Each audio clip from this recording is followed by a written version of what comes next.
Welcome back everyone. What's unfolding in London right now feels less like politics and more like a full-blown constitutional war. A battle between democracy and tradition, between an elected mayor and a king who has just reminded Britain that the crown still carries power. The capital is on edge, the media is scrambling, and in just 48 hours, one of these two men, London Mayor Sadiq Khan or King Charles, could be politically finished. Let's dive deep into the chaos tearing London apart. It all began just 5 days ago when Sadiq Khan stood before a crowd of reporters, smiling confidently as he unveiled something called the London Citizenship Charter. His big plan: every business in London would now be required to sign a diversity and inclusion pledge, or face fines of up to £50,000. Khan's message was bold, even confrontational. London will lead Britain into the 21st century, he said, whether the establishment likes it or not. Those words weren't just political theatre, they were a direct challenge to the old order, and King Charles took notice. For the first time in 3 centuries, the monarch activated a forgotten constitutional power called a crown intervention. It's an ancient mechanism buried deep within royal authority, allowing the monarchy to question or challenge decisions made by government officials if they threaten the balance of the constitution. Charles used it to send a formal letter to Parliament, questioning whether Khan had gone too far with his charter. Then, in a move that shocked Westminster, the palace made that letter public. The gloves were off. Khan didn't wait long to respond. Just a day later, standing outside City Hall with cameras flashing and a crowd gathered behind him, he delivered one of the most dramatic speeches of his career. The unelected king has told the democratically elected mayor of London that he knows better than 8 million Londoners, Khan thundered. This is not 1825, this is 2025, and I will not be silenced by a crown that has forgotten the people it claims to serve.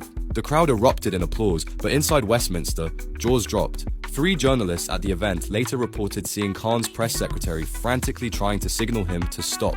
His team could see he was crossing lines that couldn't be uncrossed, but Khan ignored them, feeding off the cheers of the crowd. Then he took it even further, targeting the royal family directly. "How many palaces does one family need while ordinary Londoners can't afford rent?" he shouted. Within minutes, his words exploded across social media. Supporters cheered, but critics accused him of waging class warfare against the monarchy itself. Meanwhile, an emotional story began circulating that completely shifted public opinion. A 73-year-old war veteran named James Morrison told reporters that he had been evicted from his London flat, the same flat he had lived in for 30 years, to make room for social housing under Khan's new quota policies. Morrison, who lost his leg fighting in the Falklands War, was now living in his daughter's spare room, surviving on a £900 a month pension. "I fought for Britain," he said through tears, "and now Britain has no room for me." That one interview changed everything. Within 24 hours, Morrison's story was shared hundreds of thousands of times. Then came more revelations. Reports showed that while veterans were being pushed out of their homes, Khan's office had spent nearly £2 million on diversity consultants in the last year, and more than £18,000 on a single weekend retreat at a luxury spa in Surrey. The contrast enraged people. Pensioners were freezing through the winter, while City Hall was spending taxpayer money on champagne and hot stone massages. A 62-year-old nurse named Sarah Jenkins uploaded a tearful video saying, "I voted for him twice. I believed in him, but he cares more about his image than us." That clip alone was viewed over 1 million times. The backlash was brutal. In just 3 days, Khan's approval rating collapsed by 18 points. Among older voters, it plummeted to an almost hopeless 19%. Even younger progressives, once his strongest base, began abandoning him. His support among voters under 30 dropped from 71% to 53%. It was political freefall. Then came the king's response, and it was historic. At a royal reception for Commonwealth leaders, King Charles delivered what palace insiders are calling the most political speech by a British monarch in 70 years. "The traditions that bind this nation together," Charles declared, "cannot be discarded by those who mistake temporary power for permanent authority.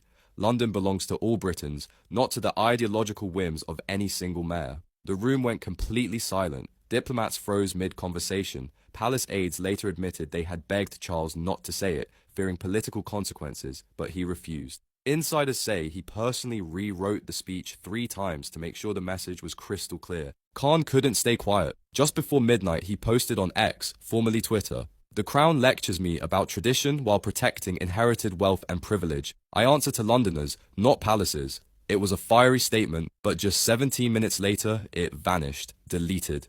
By then, screenshots were everywhere. Political strategists from both parties called it a disaster. "You don't pick a fight with the monarchy on Twitter at midnight and then delete it," one strategist said. "It makes you look weak, panicked, and out of control."